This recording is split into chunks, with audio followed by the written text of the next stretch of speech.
Good morning बच्चों। बच्चों, आज हम लोग ये वाला टॉपिक पढ़ेंगे जो इम्यूनोलॉजी टॉपिक के अंदर में हम लोग पिछले लेक्चर में इनेट इम्यूनिटी पढ़ चुके हैं। एंड आज के लेक्चर में हम पढ़ेंगे एक्वायर्ड इम्यूनिटी।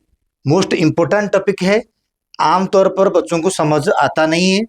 एंड मैं इधर से तुम लोगों को बेहतरीन ढंग से प्रॉपर तरीका से समझा दूंगा।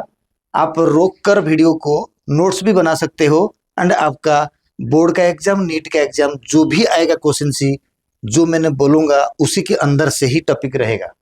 एक्वायर्ड इम्यूनिटी अगर हम पढ़ेंगे, एंड इनेट पढ़ चुके हैं, एक्वायर्ड इम्यूनिटी पढ़ेंगे। चलिए एक्वायर्ड इम्यूनिटी के पास चलते हैं। ये है हमारा एक्वायर्ड इम्यूनिटी के टॉपिक। बच्चे, ये जो एक्वायर्ड इम्यूनिटी होता है, ये एक्वायर्ड इम्यूनिटी का मतलब क्या होता है ना? The immunity, the resistance power developed in the body after birth during the life span, during the life time see, और during the course of the time the immunity developed in our body is known as a acquired immunity. जो पैदा होने के बाद body के अंदर में development होता है। डन। अब ये एक्वायर्ड इम्यूनिटी को पढ़ने के लिए आप अगर किसी बुक्स को पढ़ोगे, पता नहीं कब एंटीबॉडी आ जाएगा, पता नहीं कब टी सेल आ जाएंगे, पता नहीं कब बी सेल आ जाएंगे। अब किसी को भी कहीं पर मर्ज करके कोई भी बुक्स हो वो ऐसे लिखता है, क्योंकि आपको पता होगा या नहीं होगा ये मुझे पता नहीं है, क्योंकि हिंदुस्तान में जो बायोलॉजी का के ढंग का जो अथर होता है वो जनरली कम मिलते हैं। कुछ होंगे, आई डोंट नो, मगर कम मिलते हैं। एंड जो भी मिलते हैं वो इधर उधर से कॉपी पेस्ट करके अपना बुक लिखते हैं, लेकिन वो एक अपने पिक्चर तरीका से अपने अपने हिसाब से जो बुक्स लिखना चाहिए वो नहीं लिखते हैं। ठीक है, यहाँ पर आपको प्रॉपर तरीका से मिल जाएगा, किसी बुक्स का रियल कंटेंट नहीं होगा, एनसीईआरटी इसी के अंदर में आ ही जाएगा। तो एक्वायर्ड इम्यूनिटी टॉपिक को जब हमें पढ़ेंगे तो ये एक्वायर्ड इम्यूनिटी एक्चुअली हमें दो प्रकार में डिवाइड करेंगे। टाइप से नहीं कह रहा हूं, यानी मैं कहूंगा on the basis of action यानी फंक्शन, यानी how the immunity will be increased in our body, उसको मैं एक्शन बोलता हूं। On the basis of action acquired immunity is of,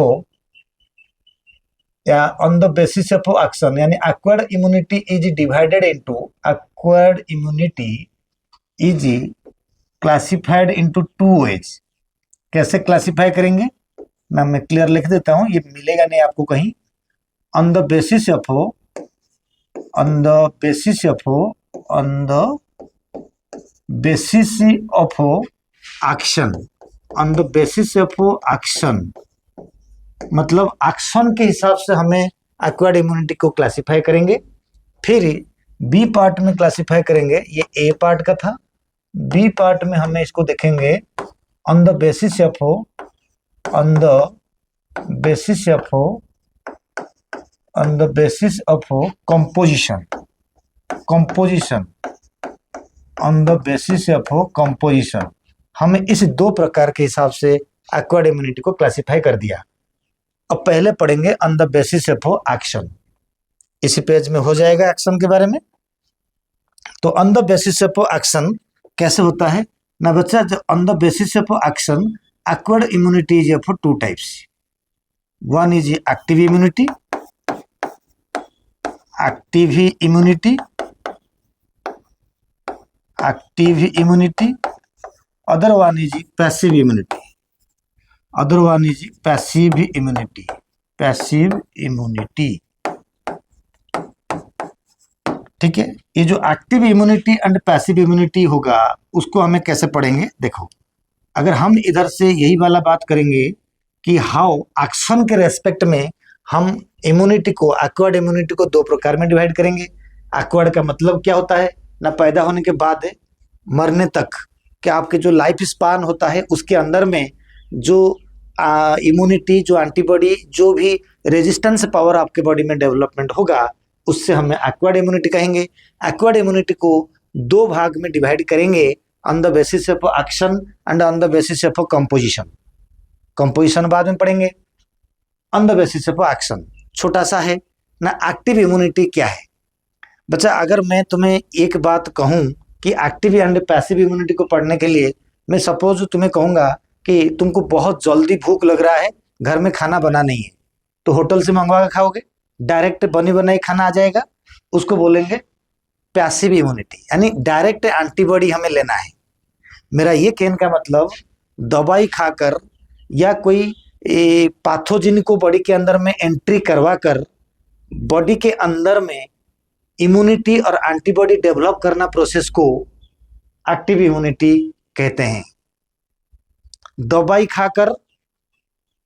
खाकर और कोई फॉरेन पैथोजन यानी माइक्रो ऑर्गेनिज्म जो डिजीज करता है, जो हमें वैक्सीन लेते हैं, वो भी तो एक या तो मरा हुआ या तो वीकेंड वैक्सीन से या वीकेंड माइक्रो ऑर्गेनिज्म को लेते हैं ताकि वो जाके हमारे बॉडी में एंटीबॉडी बनाए। वो नहीं बनाता है, उनको मारने के लिए बॉडी बनाता है, ये रियलिटी है।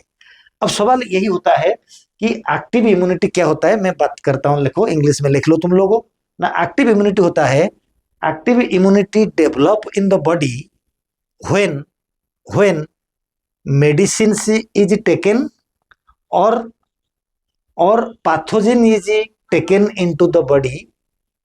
तो in order to resist such pathogens और in order to resist such medicine our body prepared antibody, prepare immunoglobulin against the incoming pathogens or incoming medicines.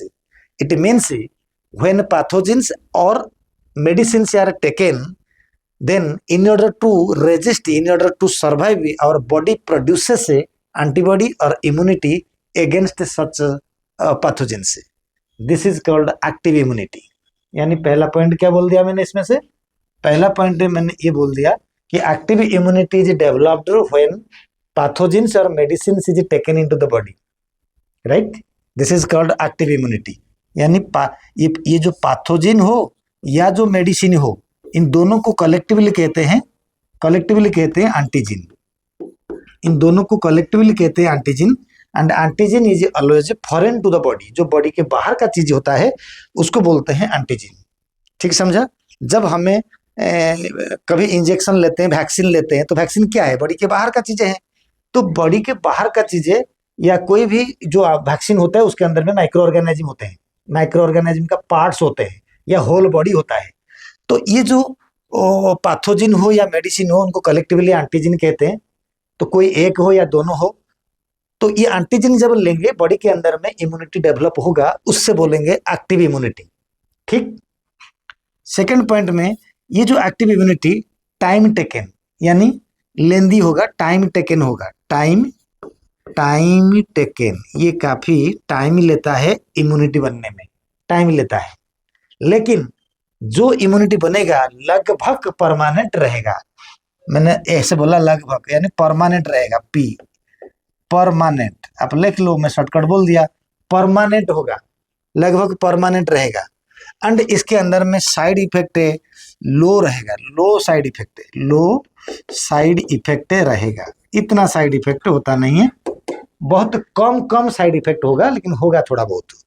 What is active immunity? 3 point कहा, आपको समझ आ गया होगा। What is passive immunity?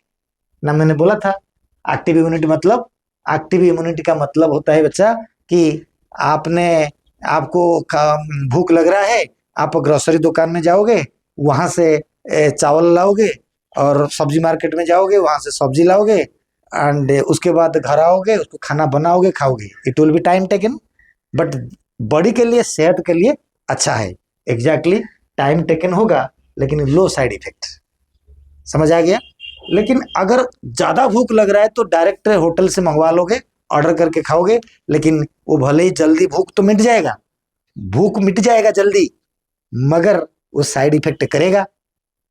And क्या बोलते हैं, वो वेरी क्विकली आपको भूख को मिटा देगा, लेकिन साइड इफेक्ट बहुत करेगा।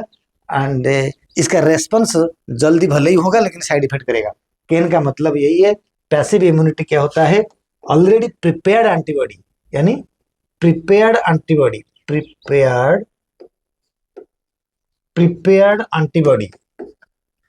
Antibody is directly taken into the body in order to emergency situation.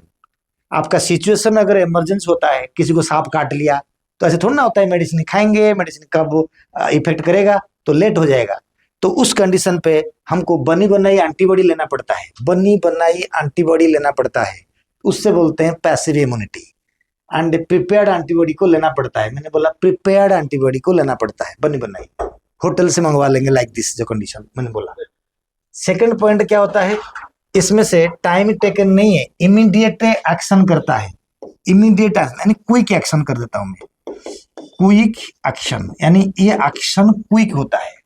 Hotel से मंगवा के खाओगे तो भूख जल्दी मिट जाएगा, तो क्विक एक्शन तो जरूर होता है, मगर साइड इफेक्ट करेगा, पेट दर्द करेगा, गैस्ट्रिक निकलेगा।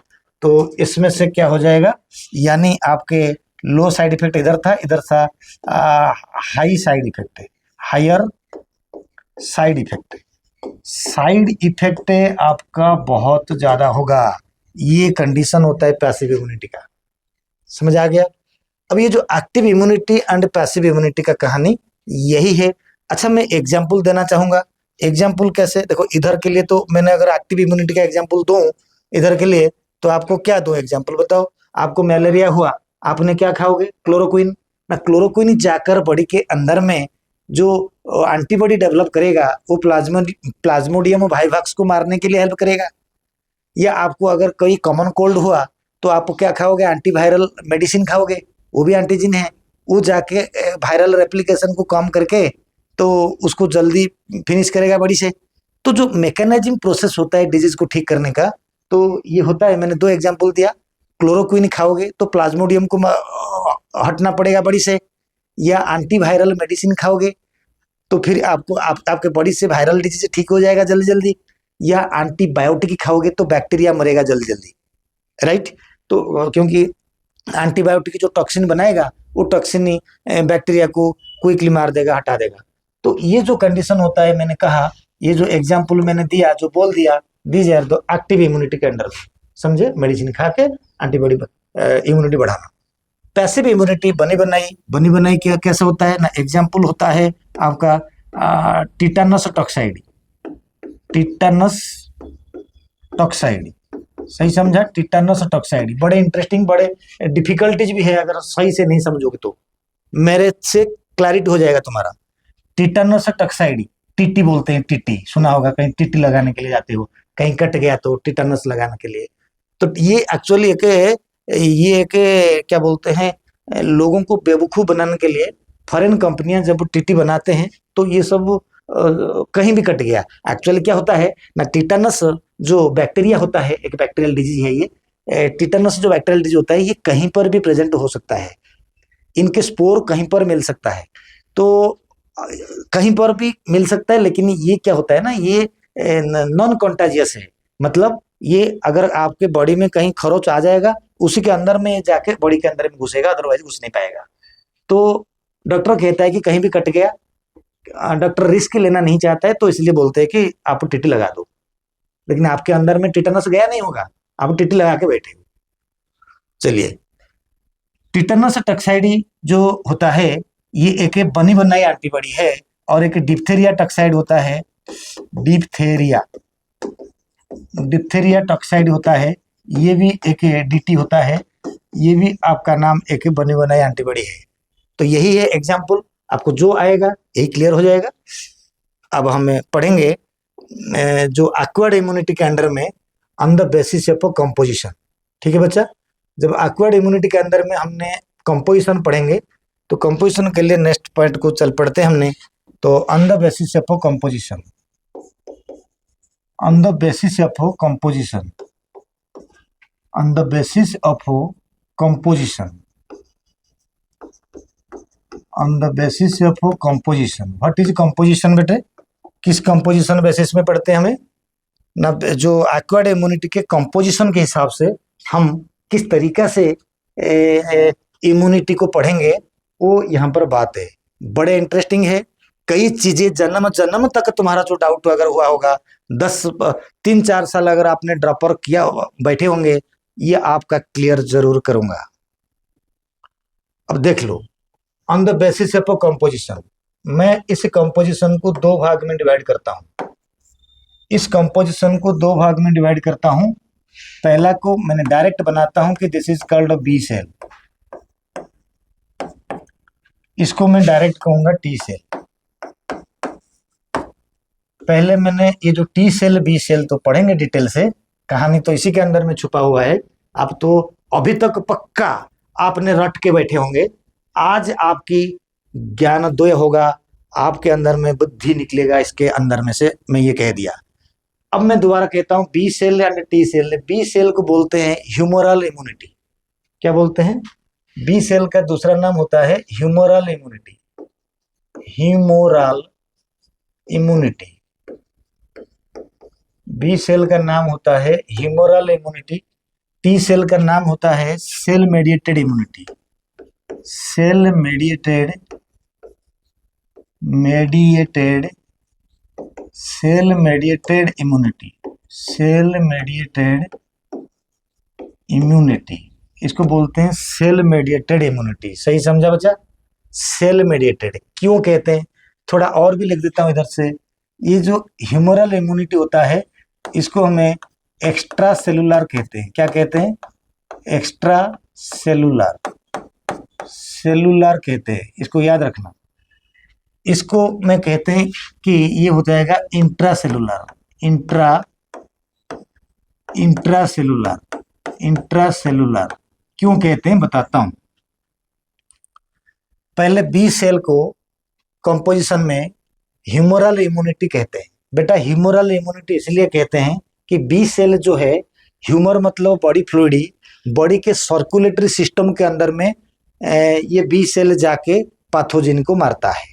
सर्कुलेटरी सिस्टम मतलब ब्लड के ब्लड वेसल कोई सेल नहीं है, ब्लड खुद सेल है, ब्लड सेल है, लेकिन ब्लड वेसल सेल नहीं है, वो एक ऑर्गन है। You understand? That's why called it is the extra cellular immunity provide करता है। मतलब कुल मिला के कॉन्सेप्ट ये है, घर के बाहर किसी को गोली मारना, वो दूर दूर मर जाएगा, ये होगा एक्स्ट्रा सेलुलर। घर आने के बाद पॉइजन खिला देंगे, वो मर जाएगा, तो उसको बोलेंगे इंट्रा सेलुलर। कहने का मतलब यही है कि जो टी सेल होता है, जब पैथोजन सेल के अंदर घुस जाएगा तब टी सेल उसको मारेगा। ये होता है टी सेल का काम। That's why called cell mediated immunity. But B cell क्या करता है, सेल के अंदर में पैथोजन को आने नहीं देगा, उसको बाहर बाहर मारेगा, मतलब ब्लड वेसल में मारेगा, लिम्फेटिक की वेसल के अंदर में मार देगा, राइट? तो इसलिए उसको बोलते हैं एक्स्ट्रा सेलुलर। एंड फ्लूइड के अंदर में मारेगा तो इसलिए ह्यूमरल इम्यूनिटी। एंड फ्लूइड के अंदर में बी सेल से जाएगा, कौन जाएगा? एंटीबॉडीज जाएंगे, मैं बताऊंगा। वो एंटीबॉडीज सेल के अंदर में नहीं जाएगा, एंटीबॉडीज फ्लूइड के अंदर में जाएगा, ब्लड वेसल में जाएगा, लिम्फेटिक वेसल में जाएगा, in the part of the आज ए पार्ट ऑफ द लिम्फ और आज ए पार्ट ऑफ द ब्लड के हिसाब से जाएगा, तो उधर जाके मारेगा। दैट्स व्हाई इसको कॉल्ड कहते हैं कि ये ह्यूमरल इम्यूनिटी, बॉडी फ्लूइड के साथ मिल जाएगा। अंडरस्टैंड? अब हमें जब डिस्कस करेंगे कि जो B cell and T cell के बारे में मैंने बता दिया मेन कहानी। अब ये बी सेल को मैं डिवाइड करता हूं कि किस तरीका से बी सेल होता है, किस तरीका से टी सेल्स होता है, उसको हमें बात करेंगे। चलिए मैं डायरेक्ट बताता हूं हल्का सा। बी सेल दो प्रकार का होता है। दो प्रकार का मतलब एक होता है प्लाज्मा सेल, एक होता है प्लाज्मा सेल, एक होता है स्पेशलाइज्ड बी सेल। मैंने मेमोरी नाम अभी नहीं दे रहा हूं, यही होगा मेमोरी। स्पेशलाइज्ड बी सेल, ये बाद में मेमोरी कहलाएगा। Specialised B cell. मेमोरी क्या होता है? पहले पहले तो बच्चों को ये लगता है कि मेमोरी मतलब वो याद रख लेता है, मेमोरी मतलब पता नहीं सेल के अंदर में कोई मेमोरी डेवलप हो जाता है। अब ये कहानी इधर से क्लियर होगा। सबसे पहले कहानी क्लियर होने से पहले हमको पूरे ओरिजिन को जाना पड़ेगा कि ये टी सेल बी सेल का शुरुआत कैसे है। कोई बात नहीं, मैंने आपको इतना जरूर कहता हूँ, ये जो T cell B cell stem cell यानी बोन मैरो के अंदर में दोनों बनते हैं। अभी मैं सिर्फ बी सेल को दिखा रहा हूँ, उधर जाऊंगा फिर वही दिखाऊंगा बोन मैरो से। अभी इधर से बोन मैरो का कहानी में आपको क्लियर करता हूँ। देखो कैसे होता है। आपके तसल्ली के लिए मैंने क्या कर दिया, एक बोन आपके लिए बना दिया, एक हड्डी बना दिया मैंने। इसके अंदर में, हड्डी के अंदर में मैंने एक स्टेम सेल को रख देता हूं, this is called stem cells. ये होता है स्टेम सेल्स। इसका नाम क्या है हड्डी के? इसके नाम होता है ये स्टेम सेल। ठीक है, अब देखो कैसे बी सेल बनता है। टी सेल भी ऐसे ही शुरू होगा बेटा। जो स्टेम सेल होता है, ये जो स्टेम सेल होता है, ये स्टेम सेल से पहले प्रोड्यूसर से एक इमैच्योर बी सेल से बनाएगा। भाई बोन मैरो में बनता है इसलिए बी सेल, लेकिन टी भी बोन मैरो में बनता है, डोंट वरी। ये जो स्टेम सेल से पहले क्या बना? इमैच्योर्ड। ये मैं तुम्हें लिख देता हूं, इमैच्योर्ड बी सेल्स। इमैच्योर्ड बी सेल्स का दूसरा नाम होता है नेब बी सेल्स। नेब, इसको मैंने ऐसे लिख सकता हूं, NAIVE, नेब बी सेल। यानी ये जो है ये इमैच्योर्ड बी सेल से, इमैच्योर्ड बी सेल, नेटिव ही नहीं है, NAIVE, इमैच्योर्ड बी सेल से बनता है। यानी stem cell produces some immatured cells, that name is नेब सेल्स और immatured B cells. It is clear? ये जो इमैच्योर्ड बी सेल्स होता है बेटा, जब इमैच्योर्ड बी सेल्स होता है तो क्या होता है ना, ये ब्लड सर्कुलेशन के अंदर में जाता है। ब्लड में जाके बोन मैरो में बना, ब्लड में गया, ब्लड सर्कुलेटरी सिस्टम के अंदर में जब गया तो थ्रू ब्लड, मैं इधर से लिखूंगा थ्रू ब्लड, ये क्या करेगा ना, ब्लड के द्वारा जाएगा, थ्रू ब्लड। ये ब्लड द्वारा जाके कहाँ जाएगा? Comes to the secondary lymphoid organ, comes to the through blood, ये आ जाएगा सेकेंडरी लिम्फोइड ऑर्गन। बहुत इंपॉर्टेंट है, secondary lymphoid organ. Secondary lymphoid organ इधर जाएगा। अच्छा, ये जो सेकेंडरी लिम्फोइड ऑर्गन में आएगा, कौन आएगा? बी सेल आएगा। कैसे आएगा? ब्लड स्ट्रीम के द्वारा आएगा, इसलिए ह्यूमरल इम्यूनिटी होता है। तो जो ब्लड स्ट्रीम के द्वारा इधर आके पहुंच गया, जैसे कि हम कहते हैं इंडिया में कैपिटल कौन है? Delhi. Exactly, capital of secondary lymphoid organ is the germinal centre. क्योंकि ये जर्मिनल सेंटर वो सेंटर होता है जहां पर पैथोजन एंड बी सेल के बीच में फाइटिंग होता है। This is the place of war between pathogen and B cells. It's name is germinal centre. It is the region of secondary lymphoid organ. What are the secondary lymphoid organ? ना secondary lymphoid organs are the, first कह दोगे tonsil, spleen and mucosa coated associated glands also. And इसके अलावा आप tonsil भी कह दोगे। और क्या था लिम्फोइड ऑर्गन के बारे में? टॉन्सिल कह दिया। एंड हाई नाम में क्या मैंने बोल दिया? Lymphoid organs. मतलब सेकेंडरी लिम्फोइड ऑर्गन में स्प्लीन कहोगे, स्प्लीन। एंड सबसे इंपॉर्टेंट कहोगे कि lymph node, right? Lymph node, spleen and tonsil and Peyer's patches कह सकते हो, इंटेस्टाइन के अंदर में आता है। तो ये सब रीजन होता है सेकेंडरी लिम्फोइड ऑर्गन, वो आगे पढ़ेंगे। अभी सेकेंडरी लिम्फोइड ऑर्गन में जब जाएगा, वहां पर जो जर्मिनल सेंटर होगा, इसके अंदर में एक जर्मिनल सेंटर होगा। इसके अंदर में जर्मिनल सेंटर इसी के अंदर में होगा। मैंने जो कहता हूं उसको ध्यान देकर सुना कर को अपने आप लिखोगे, या नोट्स मुझे मांगोगे तो मैं दे दूंगा। तो जर्मिनल सेंटर जो होता है उसके अंदर में रहेगा। इसी के अंदर का सेंटर को बोलते हैं जर्मिनल सेंटर। वहां पर जाएंगे। क्यों जाएंगे ना? जब वो पैथोजन आएगा, पैथोजन उसी रास्ते होके गुजरेगा। तो फिर ये बी सेल फटाफट जर्मिनल सेंटर में जाएंगे। जैसे बी सेल जाके पैथोजन के सामने आएगा तो कैसे वार होगा? देखो, अब तो वार चल रहा है, तो देखो कैसे होगा जर्मिनल सेंटर के अंदर में, इसी जगह के अंदर में कैसे वार होगा। तो इसी के अंदर में बी सेल होगा। तो सबसे पहले बी सेल क्या होगा? बी सेल सबसे पहले मैच्योर्ड होगा, राइट? B cell matures. इसके अंदर में भाई जब ट्रेनिंग लेते हैं ना बच्चा, एनडीए सिलेक्शन होने के बाद ट्रेनिंग नहीं लेते हो, तो ट्रेनिंग लिया, कहाँ लिया ट्रेनिंग? जर्मिनल सेंटर में ट्रेनिंग लिया। ट्रेनिंग लेने के बाद अब वो कहाँ पर ना काफी रेडी हो गया। यानी पैथोजन को, what is the training? Training का मतलब बी सेल को सिखाया जाता है कि पैथोजन को कैसे पहचानोगे। बस यही है, how to recognise the pathogen, this is the training of the B cell. समझे? इधर से मैच्योर्ड मतलब ट्रेंड हो गया। जैसे ही पैथोजन एंट्री करा, जैसे पैथोजन एंट्री करेगा इस रास्ते में, तो फटाफट बी सेल से दो भाग में डिवाइड हो जाएगा। फटाफट डिवाइड हो जाएगा का मतलब होता है कि पैथोजन के साथ फाइटिंग करेगा ना।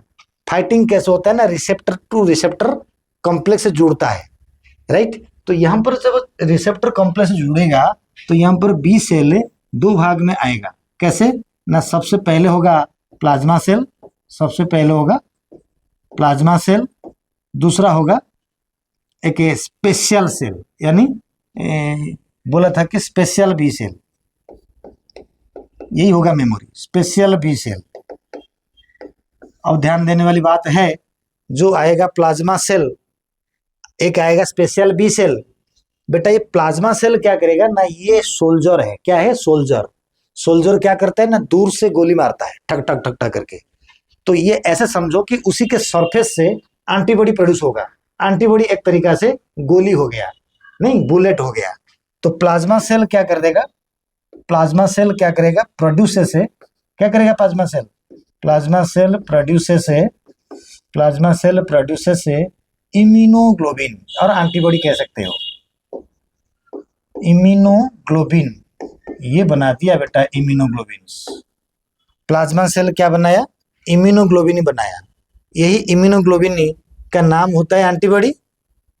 इस इम्यूनोग्लोबिन का नाम होता है एंटीबॉडी, इसका दूसरा नाम होता है एंटीबॉडी। आप समझ लो, इस दूसरा नाम को बोलते हैं एंटीबॉडी।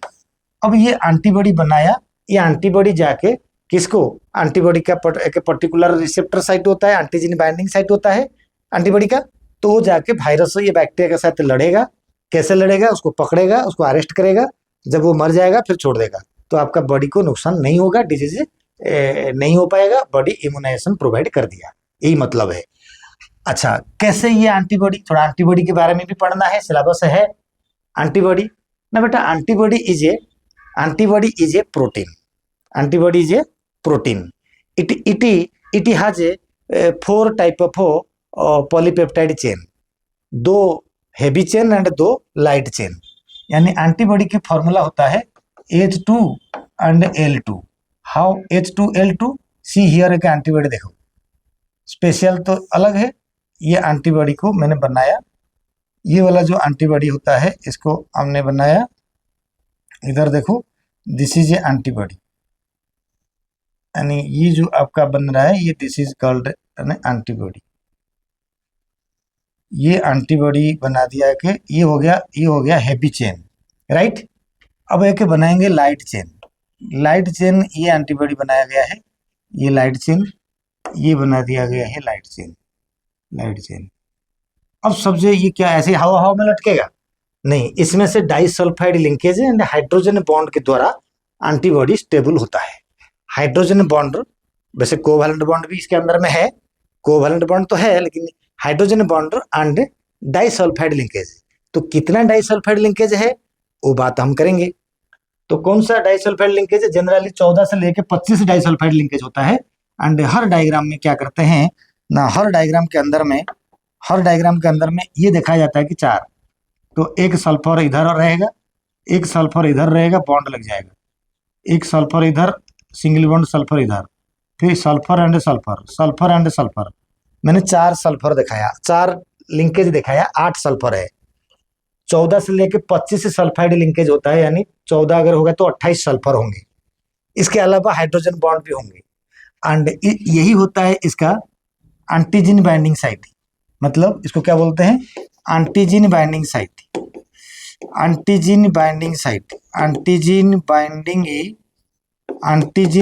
साइट इसका नाम है। तो यही साइट है, जैसे तुमने कभी कबड्डी खेलते हो तो कोई एक बंदा कबड्डी होके आया तो 4-5 बंदे उसको पकड़ लेते हो, तुम्हारा हाथ है तो हाथ तुम्हारा क्या है, पकड़ने का साइट है। एग्जैक्टली एंटीबॉडी का या इम्यूनोग्लोबिन का ये है एंटीजन बाइंडिंग साइट। एंटीजन कौन है, फॉरेन पार्टिकल है, पैथोजन है, वो एंटीजन को बाइंड करने का रास्ता है ये। मान लीजिए ये आपका बैक्टीरिया है, तो ये बैक्टीरिया को वो कैसे पकड़ेगा ना, ऐसे पकड़ लेगा, इसको पकड़ के रख देगा, ये एंटीजन है। Antigen binding site. तो ये एंटीबॉडी एक वाई शेप स्ट्रक्चर होता है जिसमें 2 हैवी चेन होता है, 2 लाइट चेन होता है। व्हाइट वाला लाइट चेन, येलो वाला हैवी चेन दे दिया। Disulphide linkage and hydrogen linkage के द्वारा ये स्टेबल होता है। डन। ये एंटीबॉडी क्या करता है? ये एंटीबॉडी क्या करता है ना, एंटीबॉडी वायरस को पकड़ता है, बैक्टीरिया को पकड़ता है एंड उसको न्यूट्रल करके छोड़ता है ताकि बॉडी को नुकसान ना पहुंचे। That means body get resistance power, body get resistance power, right. ये है antibody. Plasma cell antibody firing करता है गोली टाइप में, यानी प्लाज्मा सेल बनाता है एंटीबॉडी। You understand? अब जो प्लाज्मा सेल एंटीबॉडी बनाता है कब बनाएगा ना, जब पता चल गया कि कोई फॉरेन पार्टिकल आया। भाई फॉरेन पार्टिकल आया तो उसको बताएगा कौन? हेल्पर टी सेल बताएगा। हमें टी पढ़े नहीं है, अभी पढ़ने वाले। ओके, तो हेल्पर टी सेल जो बताएगा बेटा, प्लाज्मा सेल से तो बना दिया एंटीबॉडी। अब ये एंटीबॉडी क्या एक ही बनाया? कई किस्म का एंटीबॉडी होता है, 5 किस्म के एंटीबॉडी होता है, उसको हम पढ़ने वाले हैं अभी एंटीबॉडी। तो 5 एंटीबॉडी हम बनाएंगे। ये जो एंटीबॉडी होता है, यही एंटीबॉडी को मैं बता देता हूँ। ये एंटीबॉडी को मैंने, ये जो एंटीबॉडी को दिखाया, ये एंटीबॉडी 5 किस्म के है। कितने प्रकार का एंटीबॉडी है? 5 प्रकार का एंटीबॉडी होता है। 5 प्रकार का एंटीबॉडी जो होता है, इससे मैंने एंटीबॉडी बना दिया, इन्होंने बनाया। मतलब यही एंटीबॉडी जो है, इसका नाम एंटीबॉडी है, यही एंटीबॉडी है। अब ये एंटीबॉडी 5 प्रकार का है। एंटीबॉडी का दूसरा नाम इम्यूनोग्लोबिन, इम्यूनोग्लोबिन ए में, फिर इम्यूनोग्लोबिन ए, फिर इम्यूनोग्लोबिन डी, फिर मैं बताऊंगा कैसे याद रखने का तरीका। इम्यूनोग्लोबिन ई, फिर लास्ट में आता है इम्यूनोग्लोबिन जी। क्या लिख दिया मैंने? तुम कहोगे हमें याद रखेंगे? नहीं, अभी मैं कहूंगा तुम्हें 2 सेकंड में याद हो जाएगा। गिनो 2 सेकंड में। मैड इजी, पागल इजी, मतलब पागल बनना इजी या बनाना इजी, जो भी सोचो। किसी को बनाना इजी, क्योंकि दोबारा आके मैड आएगा वैक्सीन चैप्टर में, टॉपिक में। तुमने बोला मैड इजी, आईजी तो सब में है। इम्यूनोग्लोबिन, यही इम्यूनोग्लोबिन है, एंटीबॉडी है, प्रोटीन है, मैड इजी। You understand? 5 प्रकार का एंटीबॉडी होता है। कैसे इसके बारे में समझेंगे। ये तो मारेगा, किसको मारेगा? फाइटिंग करेगा, एंटीजन को मार देगा, वो तो ठीक है, समझ आ गया कि कैसे मारा। पकड़ के रखेगा, जैसे कोई कबड्डी खेल के आता है तो उसका जब तक एनर्जी है तो तब तक कबड्डी होगा। जब उन्होंने कबड्डी होना बंद कर देगा तब उसको छोड़ दिया जाता है। एग्जैक्टली सेम है ना, जब वो बोल दिया कि सरेंडर कर दिया तब ठीक है, मरा थोड़ा ना, लेकिन मतलब खेल में हार गया। तो कबड्डी जैसे खेल रहा था वो, अभी इसको पकड़ के जब तक ये न्यूट्रल जब हो जाएगा, जब अब हिलजुलना नहीं कर पाएगा, तब ये उसको छोड़ देंगे। तो एग्जैक्टली तो यहाँ पर क्या होता है कि IgM, IgA, IgD, ये सब जो इम्यूनोग्लोबिन होते हैं, ये जाके क्या करते हैं, डिफरेंट अपने रेस्पेक्टिव एंटीजन बाइंडिंग साइट में एंटीजन को पकड़ते हैं। ओके, पकड़ के हमको इम्यूनिटी बढ़ाते हैं। IgM क्या कर दिया ना, IgM का फंक्शन क्या है बेटा? सबसे इंपॉर्टेंट, कैसे याद करोगे फंक्शन ना। IgM में 5 मोनोमर से बनता है। कितना मोनोमर? 5। देखो ये 5, ये 2, बाकी सब 1-1। 5, 2, 1-1, एक पॉइंट याद हो गया ना। 5p मोनोमर, 5p मोनोमर के द्वारा ये बनता है। 5 मोनोमर से ये बनता है, यानी बड़ा सबसे कॉम्प्लेक्स इम्यूनोग्लोबिन है, पहली बात। अब 5 मोनोमर है तो मदर से बच्चों को जाएगा नहीं, क्योंकि ये प्लासेंटा द्वारा क्रॉस नहीं होता। मैंने क्या बोल दिया? प्लासेंटा द्वारा क्रॉस नहीं होगा, यानी it can not passes the placenta from mother to the baby और फिटस। 3 नंबर में बेटा ये IgM में इम्यूनोग्लोबिन ऐसा इम्यूनोग्लोबिन है जो प्राइमरी इम्यूनी रेस्पॉन्स प्रोवाइड करता है। प्राइमरी का मतलब पहले बार अगर पैथोजन अटैक करा बॉडी में, ये पहले बार जाके उससे फाइट करने लग जाता है। Fast and very quickly fighting area में जाके पहुंचता है एंड कोशिश करता है कि पैथोजन हट जाए। यानी क्या लिखेंगे? प्राइमरी इम्यूनी रेस्पॉन्स प्रोवाइड करता है। प्राइमरी इम्यून रेस्पॉन्स प्रोवाइड करता है। 2-3 पॉइंट तो याद हो गया, बड़ी इंपॉर्टेंट चीजें हैं। अब आता है आईजीए। बेटा आईजीए का नाम होता है सेरम। क्या नाम इसका? Serum antibody. Serum antibody. और ये कितना मोनोमर में होता है? 2 मोनोमर द्वारा होता है। 2 मोनोमर द्वारा होता है। सेरम एंटीबॉडी बोलते हैं। क्यों कहते हैं सेरम? ना ये टीयर्स में होता है।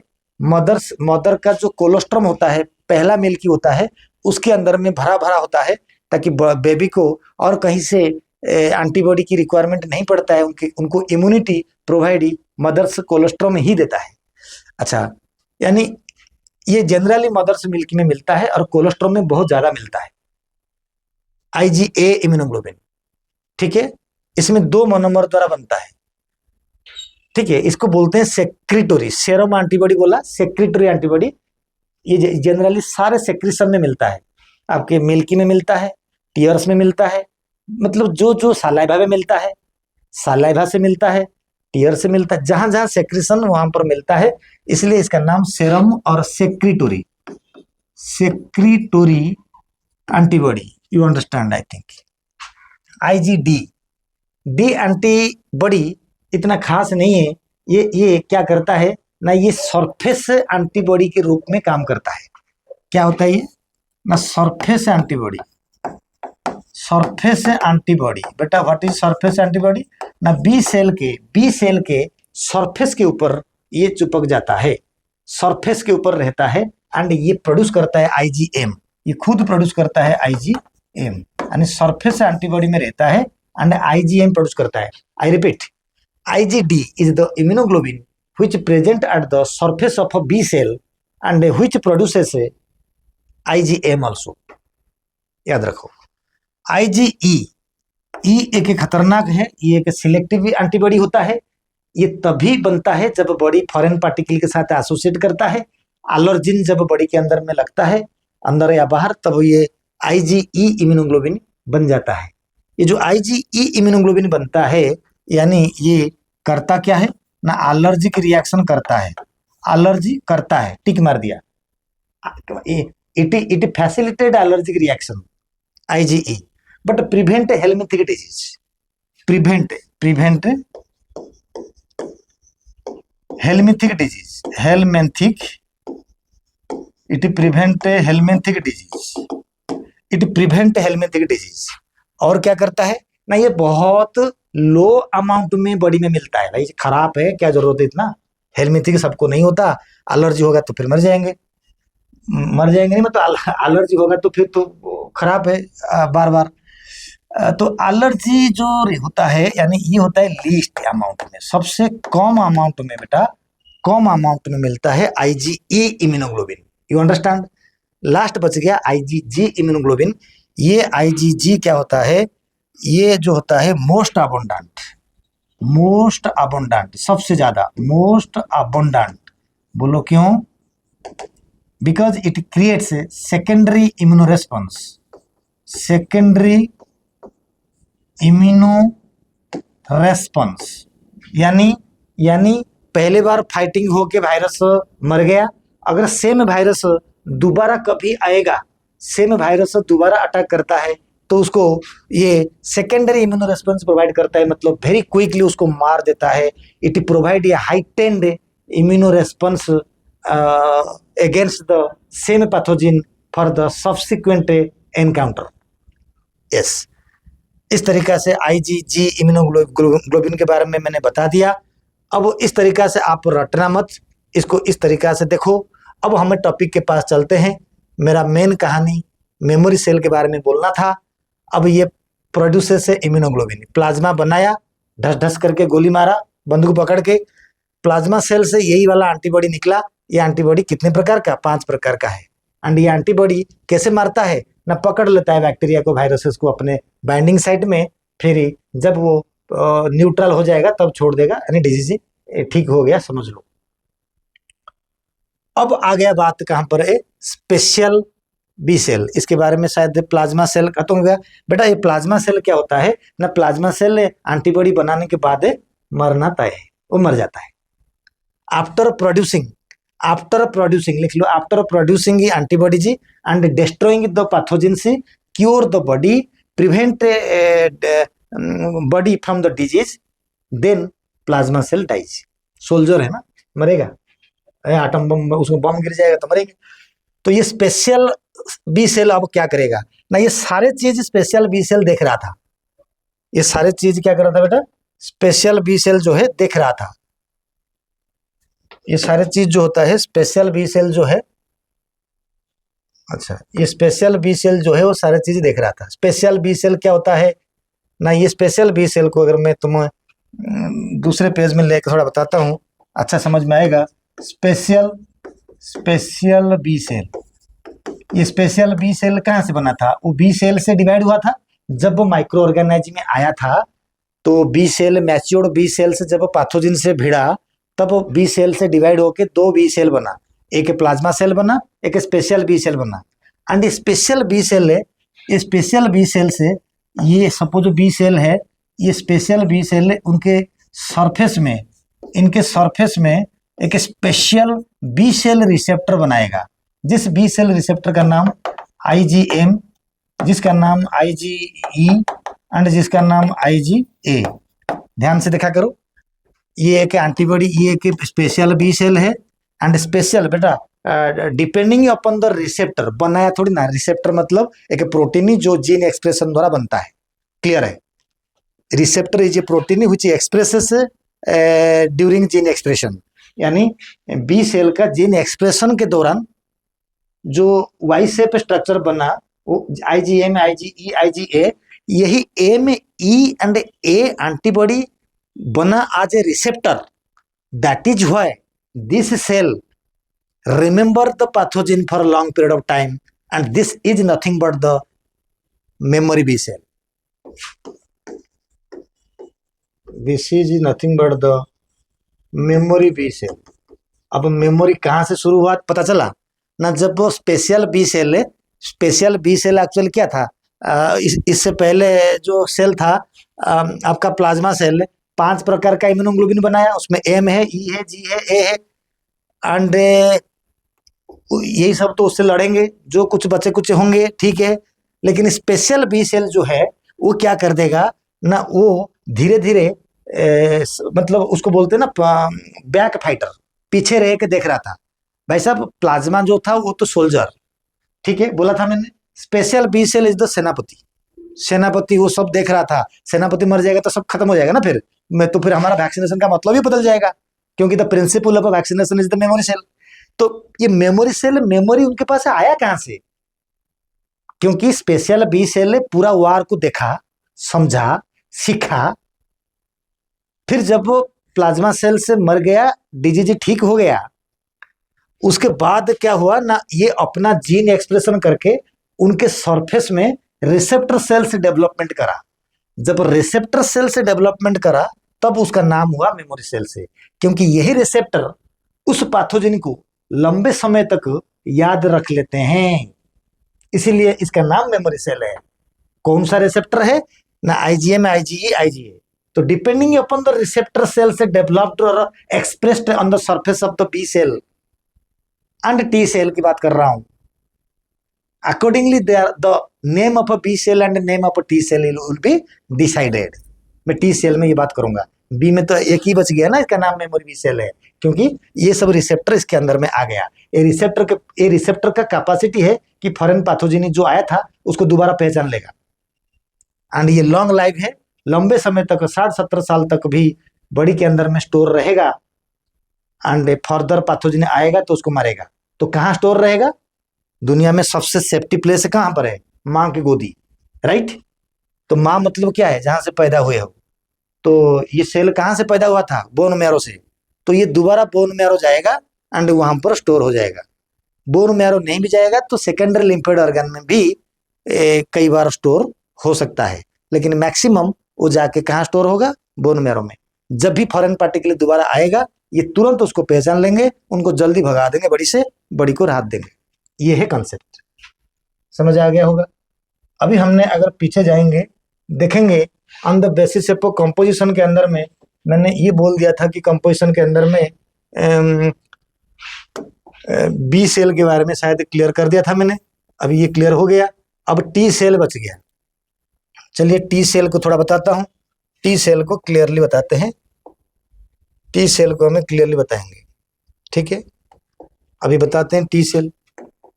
देख लो बेटे टी सेल क्या होता है। ये T cell cell mediated immunity, intracellular immunity provider है।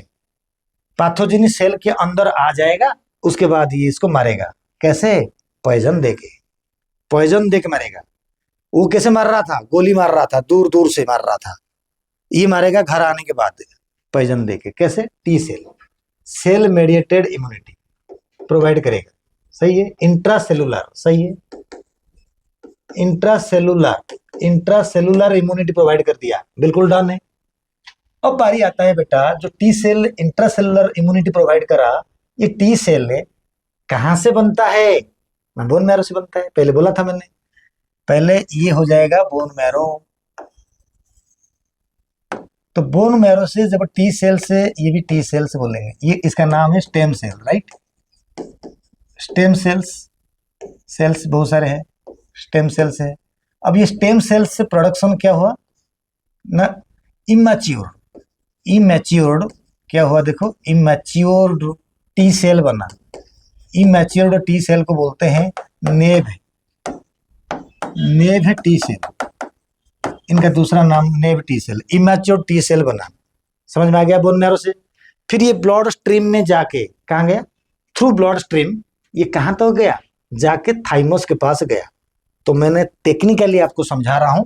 देखो ये इमैच्योर टी सेल से पहले कहां पर गया ना? इनके जो एक्शन होता है, इनके जो नाम, 5 प्रकार का नाम टी सेल का नाम होता है, वो नामकरण 2 जगह पे हुआ। पहला था थाइमस के अंदर में मैच्योर होना, कुछ गए सेकेंडरी लिम्फोइड ऑर्गन के पास मैच्योर होने के लिए। भाई साहब जो सेकेंडरी लिम्फोइड ऑर्गन को जाएंगे, वो क्यों जाएंगे ना? उसी रास्ते में दुश्मन आ रहा है, उसी रास्ते में दुश्मन आ रहा है तो फाइटिंग होगा उधर ही। तो फिर इसलिए बड़ा प्यार से मैंने इसको 2 भाग में डिवाइड कर देता हूं। तो यानी ये जो इमैच्योर था, मैच्योर कहाँ कहाँ होगा बताओ मुझे जरा ना। पहला मैच्योर होगा मैच्योर्ड इनी, यानी यहाँ पर इमैच्योर टी सेल से मैच्योर्ड इनी कहाँ पर होगा? मैच्योर इनी थाइमस, थाइमस में मैच्योर होंगे, ठीक है। कुछ चले जाएंगे किधर? Matured and get trained in germinal centre of secondary lymphoid organ. Secondary lymphoid organ बोलना नहीं, सेकेंडरी लिम्फोइड ऑर्गन में जर्मिनल सेंटर में मैच्योर्ड होंगे। तो कुछ गए उधर, कुछ गए इधर। अब ध्यान दो, यहीं से आपको फाउंडेशन मिलेगा समझने का। यहां से मैच्योर्ड टी सेल जो थाइमस के अंदर में जो मैच्योर्ड हुआ, ये क्या काम करा बेटा ना? थाइमस के अंदर में जो मैच्योर हुए वो 3 प्रकार का सेल आए। एक हो जाएगा हेल्पर टी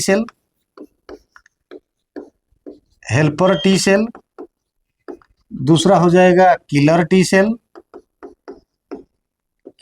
सेल, तीसरा हो जाएगा सप्रेसर टी सेल। ठीक समझा? 3 प्रकार का सेल इधर से बने, यानी थाइमस के अंदर में 3 प्रकार का सेल बना मतलब मैच्योर्ड हुआ। मैच्योर्ड को क्या बोलते हैं? डिफरेंशिएशन बोलते हैं, ठीक है। 1 नहीं, 2 नहीं, 3 नहीं, बहुत सारा डिफरेंशिएशन होता है, इसलिए नाम होता है clustered differentiation. Clustered, why it is called clustered? इसको बोलते हैं CD4+। बेटा CD4 सेल्स बोलते हैं। देखो बहुत बढ़िया बात कर रहा हूं। As per the presence of receptor cells on the surface of the T cell, the name of the T cell will be decided. ढूंढ लो कौन सा बुक में लिखा हुआ है, ढूंढ लो कौन सा बुक में लिखा हुआ है। AI का जमाना है, AI से ढूंढा गया है। चलिए हेल्पर टी सेल से क्या था ये बेटा ना? जैसे जैसे according to the receptor cells present on their surface, the T cell will be named, right. तो CD4 सेल होने के वजह से आपको बुक में मिलेगा हेल्पर टी सेल और CD4 सेल, आपको लगेगा उसी का दूसरा नाम है। नहीं, ऐसा नहीं है। CD4 रिसेप्टर के वजह से उसका नाम हो गया helper T cell, you understood. Killer T cell, इसका नाम हो जाएगा CD मतलब clustered of differentiation, cluster of differentiation, बहुत सारे एक साथ डिफरेंशिएशन हुआ। CD8+ ये है, इसका नाम killer T cell. Suppressor T cell, generally suppressor T cell से बेटा क्या होता है ना, ये होता है साइटोटॉक्सिकी लिम्फोसाइटी एसोसिएटेड एंटीजन, मतलब साइटोटॉक्सिकी लिम्फोसाइटी एसोसिएटेड एंटीजन 4+ ले सकते हो, CTLA4+, सप्रेसर टी सेल्स। इसी रिसेप्टर के वजह से इसका नाम सप्रेसर टी सेल रखा गया है। एग्जैक्टली हमें थोड़ा बाकी को भी देखेंगे। यहाँ से जो सेल्स आया, अगर आप देख सकते हो, वो कहानी काम पर है, इधर से है, ये देख लो, मैं ले रहा हूँ। तो यहाँ से दो प्रकार का टी सेल्स बनेंगे। एक बनेगा स्पेशल टी सेल, देखो मैंने स्पेशल बोलूंगा, बाद में मेमोरी कहूंगा, स्पेशल टी सेल। दूसरा होगा इफेक्टर टी सेल। आप कहीं गूगल देखोगे तो इसमें क्या होगा, बोलेगा जब फॉरेन पार्टिकल आएगा, ये दो बनेंगे, ये मर जाएगा, ये हो जाएगा मेमोरी सेल। ऐसे थोड़ी ना हुआ। ओके, रियलिटी सुनो, रियलिटी ये कहां पर ना, सेकेंडरी लिम्फोइड ऑर्गन में ये बनता है। ये दोनों मैच्योरेशन होकर डिफरेंशिएशन हुआ। लेकिन सबसे पहले जब फॉरेन पार्टिकल बॉडी में, मैंने इन सब का फंक्शन अभी थोड़ी देर में कहूंगा, जब फॉरेन पार्टिकल या पैथोजन बॉडी में आएगा तो उसका रास्ता कहाँ है, सेकेंडरी लिम्फोइड ऑर्गन होके बॉडी के अंदर घुसेगा, या सेकेंडरी लिम्फोइड ऑर्गन होके एक बार सर्कुलेशन करेगा। तो जब भी सर्कुलेशन करेगा तो फटाफट टी से उसको क्या होगा ना, हेल्पर सेल जो है ना, ये सिग्नल देगा, ये घर का कुत्ता है। अगर बॉडी एक घर है तो घर का जो कुत्ता है वो हेल्पर है, लेकिन वफादार कुत्ता है। जब भी पैथोजन आएगा वो बता देगा, किसको, किलर सेल को बताएगा पहले, फिर बी सेल को जाके भी बताएगा, बी सेल फिर फटाफट गोली मारने लग जाएगा, एंटीबॉडी बनाएगा। तो यानी काम चारों तरफ से होगा, इम्यूनिटी चारों तरफ से बढ़ेगा।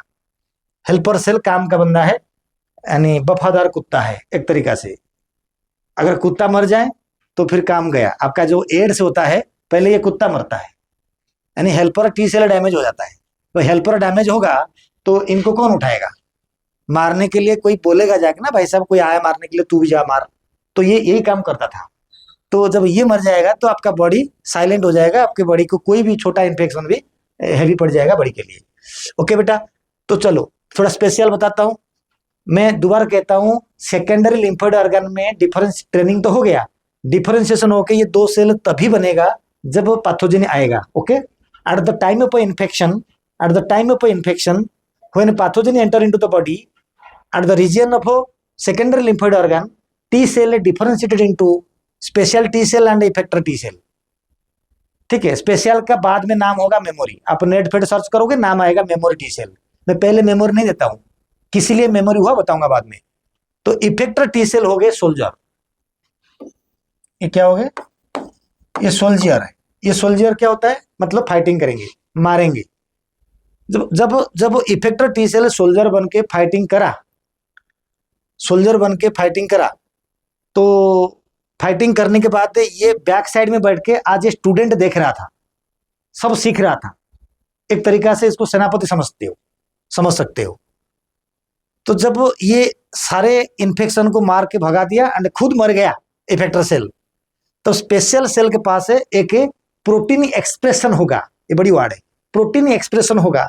जिस प्रोटीन का नाम रिसेप्टर है, तो इसके पास डेवलपमेंट होगा स्पेशल रिसेप्टर सेल से, दैट इज CD45P या CD3 सेल्स। इसके पास डेवलपमेंट होगा CD3+ रिसेप्टर सेल्स, इनके पास डेवलपमेंट होगा।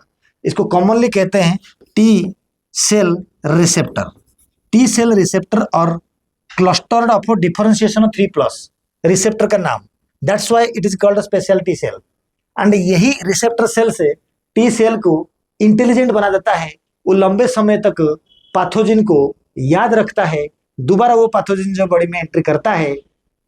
तो यही वाला स्पेशल टी सेल तब तक ये नाम हो चुका होता है मेमोरी टी सेल, तब इसका नाम हो चुका है मेमोरी टी सेल। वो भेरी तुरंत उस इन्फेक्शन को हटा देगा, उस प्रोसेस को बोलते हैं सेकेंडरी इम्यूनो रेस्पॉन्स, क्योंकि वो पैथोजन सेकेंड टाइम आया, राइट।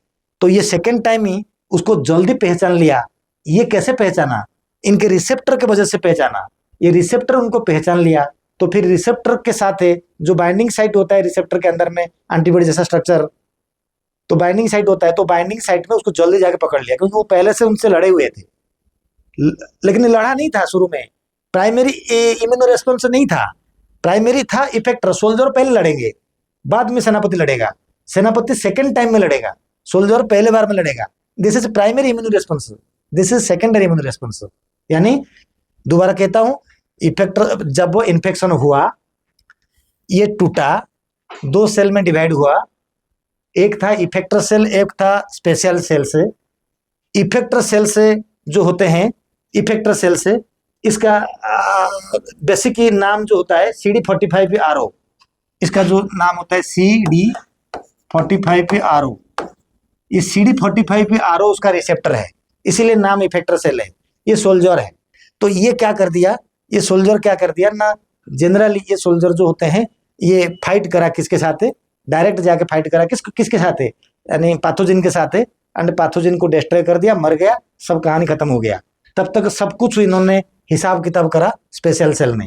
फिर इनके बॉडी में प्रोटीन एक्सप्रेशन हुआ, जीन एक्सप्रेशन हुआ, प्रोटीन बना, उस प्रोटीन से CD3+ डिफरेंशिएशन हुआ, एंड इनके पास से डिफरेंशिएशन से जो हुआ, इनको सब कुछ मालूम था, ताकि इन्हीं रिसेप्टर की वजह से वो पैथोजन को लंबे समय तक याद रखा, एंड जब दोबारा पैथोजन आया तो सेकेंडरी इम्यूनो रेस्पॉन्स इन्होंने प्रोवाइड करा। क्लियर?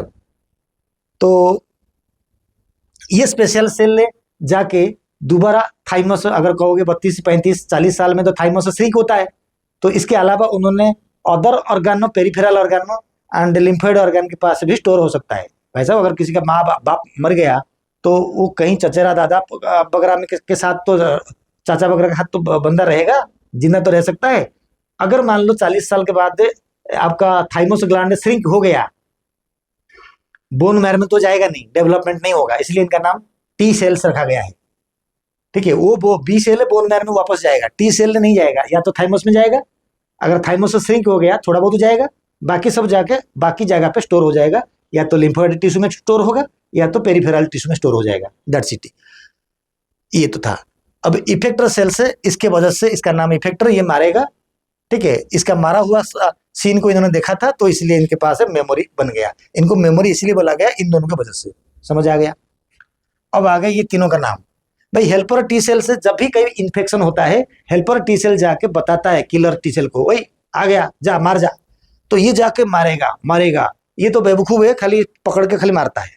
किलर सेल कैसे मारता है ना, किलर सेल से एक टॉक्सिन प्रोड्यूस करके मारता है सेल के अंदर में, इंट्रासेलुलर सेल के अंदर में टॉक्सिन प्रोड्यूस करके मारता है। उस टॉक्सिन का नाम होता है interferon, right, not alpha, interferon produce करके मारता है किलर टी सेल से। किसको? पैथोजन को। मार के जब बहुत मार दिया, सारे पैथोजन मर गए, तो किलर सेल से क्या करता है ना, अपना सेल को मारने लगता है, क्योंकि उनको कुछ पता नहीं होता है, वो आंखें बंद करके मारता है। तो उस कंडीशन पे हमारा बॉडी को बचाने के लिए सप्रेसर टी सेल, ये गार्जियन है, इनके पास है CTLA4+ रिसेप्टर है, इनको सब मालूम है, ये समझदार है। वो जाके बोलता है अरे किलर टी सेल, अब वो पैथोजन गए, दुश्मन चले गए, अपने आप को मत मारो, शांत हो जाओ। फिर इसको शांत करवाता है, इनको सप्रेस करवाता है। कौन? Suppressor T cell. तो ये है different kind of T cell, इसकी कहानी ये है। अब मैंने ये वाला टी सेल से बताया, टी सेल का storage thymus and peripheral organ में होता है। इस तरीका से जो हमारी जो पूरी कहानी जो इसमें मैंने बताया कि जो इम्यूनिटी होता है, एक्शन एंड कंपोजिशन के अंदर में कैसे B cell and T cell था, वो मैंने क्लैरिटी करा। आप इसी को रोक रोक के नोट्स भी बना लो एंड हिंदी को इंग्लिश में ट्रांसलेट कर दो, आपको बढ़िया लगेगा। एंड नेक्स्ट टाइम हमें देखेंगे कि 3 नंबर में पॉइंट में था शायद इम्यूनी रेस्पॉन्स, एंड वो थोड़ा आसान आसान रहेगा। यही टॉपिक डिफिकल्ट था, मैंने समझा दिया। आप ओडिशा वाला विद्यासागर के चैनल देखते रहो एंड आपको प्रॉपर बायोलॉजी के कंसेप्ट को लेके मैं नोट्स दे दूंगा एंड समझा दूंगा, आपका बेड़ा पार हो जाएगा। Thank you.